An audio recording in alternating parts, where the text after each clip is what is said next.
E você responde aí, Baruch Hashem, porque só ele, o Hakadosh Baruch Hu, o santo bendito seja ele, é que pode nos dar o verdadeiro shalom, a verdadeira paz. Hoje nós vamos continuar falando sobre os 13 princípios da ortodoxia no judaísmo ou da Torá, conforme você preferir. Eu acho que até ligado à Torá ele fica mais pertinente, mas tudo bem. Porque o verdadeiro judaísmo ele se liga à Torá. Todo judaísmo que entra em costumes, em filosofia, ideologias que estão fora da Torá, alheias à Torá, então ele não é o judaísmo verdadeiro. Entendamos então esse quarto princípio dos 13 princípios que foi sintetizado por Maimonides, como eu falei nos outros vídeos, mas foi extraídos todos da Torá. Diz assim o quarto princípio: creio plenamente que o Criador foi o primeiro, nada existiu antes dele e que será o último, nada existirá depois dele. Esse princípio ele nos traz à tona a cosmogenia, a mecânica quântica, a metafísica, são todas ciências que envolvem esse princípio. Por quê? Aqui nós estamos falando de algo que muitas vezes nós não pensamos, por estar ligado a esse mundo material. O que existia antes do universo existir? Eu estou falando de toda a matéria, porque nós entendemos pela Torá que o Eterno criou todas as coisas, ok? E antes da criação, o que existia? Então nós devemos entender esse princípio, e é esse princípio ortodoxo que Maimonides ele extrai da Torá e traz para nós hoje. O quarto princípio, que antes, veja bem, creio plenamente que o Criador foi o primeiro, nada existiu antes dele. O Eterno, Elohim Echad, o Deus que é um, Yud Rei Vav Rei, ele era o primeiro, ou seja, não existia nada, somente o Eterno. Nós já entendemos que o Eterno é incorpóreo, e o que ele é? Qual é a sua essência? A essência do Eterno nós poderíamos, de uma maneira muito rudimentar, dentro da nossa capacidade racional, dentro do nosso limite, dizer que ele é energia. É óbvio que o Eterno, ele nos criou a sua imagem e semelhança. Nós já falamos sobre isso, que é a questão racional. Mas nós não podemos pensar que o Eterno é limitado por um corpo. Isso aí é algo impensável, é algo pueril, infantil, até mesmo relacionado à ignorância. Como que aquele que criou tudo que existe e é onipresente, ele está agora aqui, ele está aí com você, ele está em todos os lugares, ele preenche todo o cosmos. Como ele poderia ter é algo impensável. Mas o que a ciência fala sobre isso? Será que a ciência da cosmogenia, hoje as ciências elas percrutam sobre isso? Existe uma ciência que ela sim, ela estuda muito isso, é a mecânica quântica. Nós temos outras ciências que se envolvem sobre esta questão, mas principalmente a mecânica quântica. E da onde que a gente encontra respostas sobre isso? Nós encontramos respostas, é óbvio que existem algumas teorias a respeito dessa constituição do universo. A teoria mais aceita é o chamado Big Bang, mas o que acontece é o seguinte, que existe um momento antes do Big Bang. Então hoje a ciência ela pergunta, bem, e antes do Big Bang o que existia? Então eles chamam de singularidade. Esse momento de tempo, de espaço-tempo antes do Big Bang. A singularidade. E a singularidade tem uma série de teorias sobre isso. E o que nós podemos entender hoje a respeito dessa busca incessante por esta resposta, eu digo a nível científico, a nível da mecânica quântica, a nível da cosmogenia, até mesmo a ciência está andando dentro da metafísica para poder entender essa grandeza. Mas o que nós podemos entender é que hoje se descobriu elementos subatômicos. Nós sabíamos até então que a menor partícula que existia da matéria era o átomo, e o átomo era dividido em prótons, nêutrons e elétrons, mas se descobriu que não é a menor partícula. Esse átomo ainda ele pode ser dividido, então o átomo ele não é a menor partícula. Hoje nós temos os chamados elementos subatômicos. Nós temos, por exemplo, os férmions, os elementos subatômicos que se dividem só em dois, os férmions e os bósons. São esses os dois grupos de elementos subatômicos que são divididos. Os férmions são os elementos subatômicos que compõem a matéria. E exemplos de férmions são os prótons, os nêutrons, os elétrons e os quarks. Os quarks, hoje, eles são os tijolos que formam os prótons, os elétrons, os nêutrons, só para a gente poder entender a grandeza do universo subatômico. E por que entender esse universo subatômico? Porque se entende que tudo iniciou deste ponto. Nós estamos falando que todo o universo ele é matéria. Aliás, vamos entender o universo que nós vivemos, porque o cosmos, se nós vamos olhar para o cosmos, nós vamos perceber hoje através de teorias científicas, o cosmos ele é composto 5% de matéria que nós conhecemos, que é baseada nesses elementos subatômicos, em átomos, em moléculas e assim por diante, e o restante do cosmos é o quê?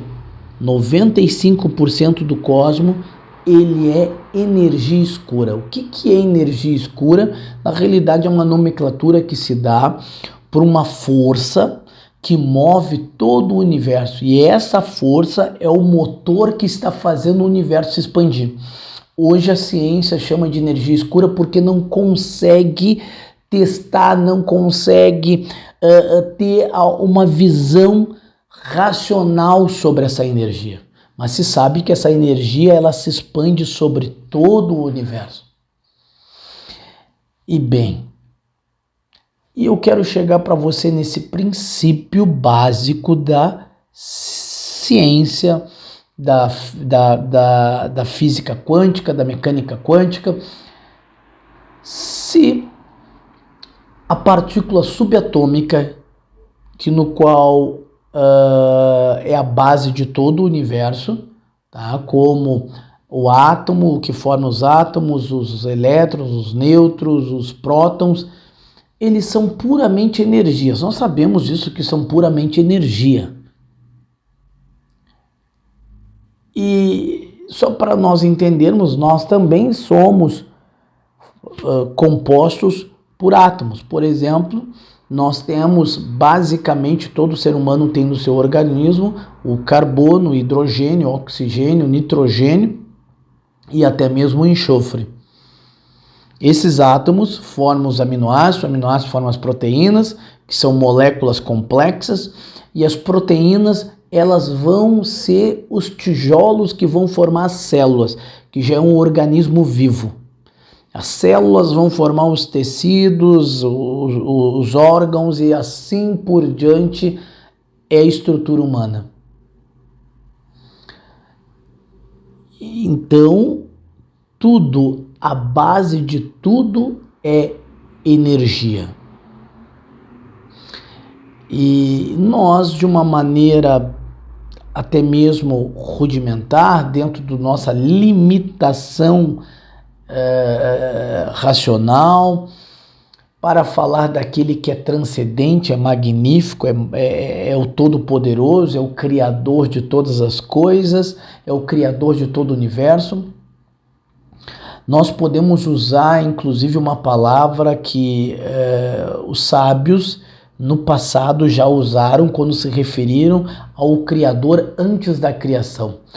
Eles atribuíram ao Criador o nome Ramakon, o lugar. Por quê? Para entendermos que o universo, ou seja, esses 5% da matéria em relação a todo o cosmos, não é onde o Eterno habita, mas sim, ele é o Ramakon, ele é o lugar aonde essa matéria habita. Nós já falamos sobre aquele texto que está lá em Atos 17, onde Paulo ele faz um discurso para os filósofos em Atenas, e ele fala que no eterno nós vivemos e existimos. Ele está falando desse conceito do Ramakon, só para nós nos situarmos em relação a esse princípio de Maimonides, que antes ele foi o primeiro, antes de tudo ele foi o primeiro, nada existiu antes dele. Ele é o único e o primeiro. Então todo esse conceito que existe, toda essa visão errônea e herética que existe em relação que o Eterno ele teve alguém que criou com ele, ou ele teve uma segunda pessoa criando, ou uma outra pessoa que criou e ele só deu a ordem. Isso aí é um absurdo, é um completo absurdo, porque nada existiu antes dele. Ele é o único. E antes que tudo existisse, quando nada existia, ele era o Ramakon, o lugar. E a gente acabou de falar que tudo que existe, inclusive a matéria, o elemento subatômico, os elementos, os menores elementos que existem na matéria são puramente energia. E eu pergunto para você, dentro, é claro, de um raciocínio limitado como o nosso, humano, nós estamos tratando daquele que é transcendente. Um dia nós entenderemos. Eu acredito que somente no reino do Mashiach, do Hakadosh Mashiach, do Santo Mashiach, nós entenderemos com maior profundidade o Eterno. Hoje, aquele que fala que entende, sabe quem é, fuja desse porque ele não sabe nada. Como que uma mente limitada vai conseguir entender e compreender o transcendente? É algo quase que impossível. Mas a gente pode usar esta referência, novamente eu digo, uma referência limitada. O Eterno é incorpóreo. Nós falamos sobre isso, que é um dos pontos que Maimonides traz dentro da ortodoxia do judaísmo. Ele é incorpóreo. Mas o Eterno, ele é energia pura que se expande sobre todo o cosmos, onde todo o cosmos se situa. E veja bem, e não é isso? 5% matéria, 95% uma energia que hoje a ciência não consegue palpar, não consegue analisar, mas sabe que existe porque é uma força tão grande, tão poderosa, que ela é todo o motor que mantém o universo, e não só isso, mas provoca a expansão do universo. Antes que tudo existisse, Ramakon, o lugar, o Todo-Poderoso. E esta último ponto da frase, dessa máxima, desse princípio de fé, e que será o último, nada existirá depois dele, é óbvio que ele está falando em relação ao divino, em relação à divindade. O Eterno não terá outro igual a ele, ele não formará, não criará ninguém igual a ele. Porque ele é autossustentável, ele se automantém, ele não precisa de ninguém, ele criou tudo que existe e ele mantém tudo. É por ele que nós vivemos e é nele que nós existimos, como disse o apóstolo Paulo lá em Atos 17. Então nós precisamos entender que não existe esse conceito absurdo que o Eterno cria deuses. Não. O que eu quero falar para você é que o Mashiach não é um Deus. O Mashiach não é um Deus. O Mashiach é o escolhido, é o ungido, vai ser o grande rei que vai reinar sobre a terra, mas não é Deus. Não cometa esse pecado. Porque no momento que você tiver outro Deus, além do Deus Criador, você está cometendo o pecado de idolatria. Precisamos entender e retornar à verdade e fugir da grande mentira, da grande heresia que é esse conceito dentro da teologia cristã que o Mashiach, o Cristo, se tornou Deus depois que ressuscitou, ou já era Deus e que foi gerado, ou melhor, que sempre existiu junto com Deus. Na realidade, no momento que você tem esta disposição de pensamento, isso é lógico, é óbvio, é racional, você foge do monoteísmo. Você não é mais monoteísta. Apesar que existe uma grande falácia, uma grande mentira, um grande engodo que diz que apesar que você acreditando que Deus, o Criador, é Deus, que Deus Filho é Deus e que Deus Espírito é Deus, são três pessoas ligadas a uma só, mas com pensamento, com personalidades diferentes, e você é monoteísta, isso é uma falácia, é um engano racionalmente inaceitável. Ou seja, é irracional você dizer que é monoteísta. Então você é politeísta porque você acredita em três deuses. Ah, mas estão ligados e um só, tem a mesma essência, não interessa. Você tem três pessoas distintas. Você então é politeísta. Então, para você se dizer monoteísta, você tem que crer em um Deus apenas. E é isso que a Torá expõe, é isso que os profetas expõem, que existe um único Deus. E o que Yehoshua HaMashiach falou sobre isso, Jesus o Cristo? Bem, a gente pode ir até aquele texto aonde ele estava no deserto quando foi tentado por Hassatã. Hassatã então disse para ele: olhe, todos os reinos da terra eu poderei te dar todos esses reinos se você ajoelhado me adorares.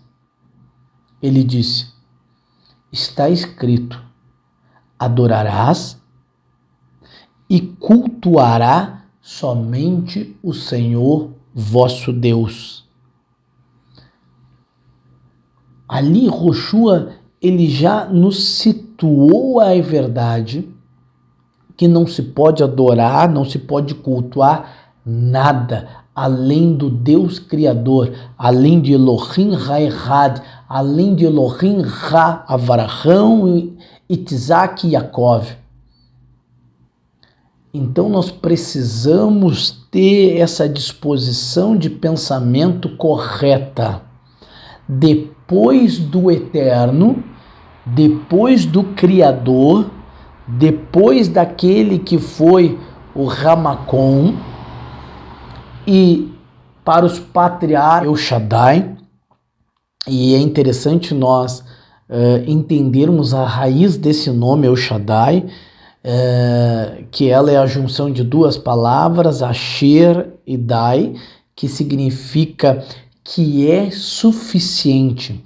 O Eterno é autossuficiente, ele não precisa de nada, não precisa de ninguém, e ele é que dá vida e mantém a vida de todo o universo. Então, antes dele nada existiu e depois dele nada existirá. Ele é o único, o todo-poderoso, o Criador. Shalom. Shalom, shalom.